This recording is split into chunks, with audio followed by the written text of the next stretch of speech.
Hey everyone, in this video, I'm going to show you how to fix Call of Duty error code 0x1. Let's get into it.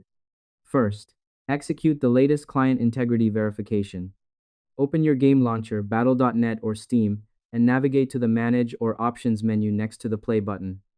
Execute the Scan and Repair or Verify Integrity of Game Files function to allow the system to technically cross-reference your files with the latest server-side manifest. In the latest standards, a file validation scan is the professional standard for high-end software stability.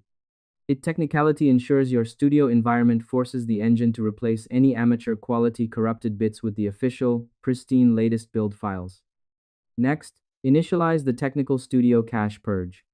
Navigate to your %local app data folder in Windows, locate the Activision or Call of Duty directory, and technicality delete the cache folder.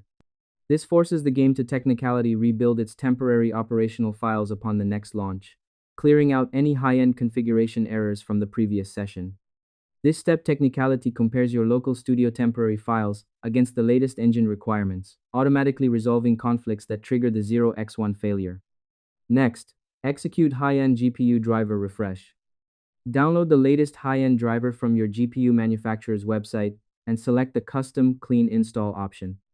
Ensure you technicality wipe all previous registry profiles to remove any lingering software bottlenecks that could conflict with the latest game patch.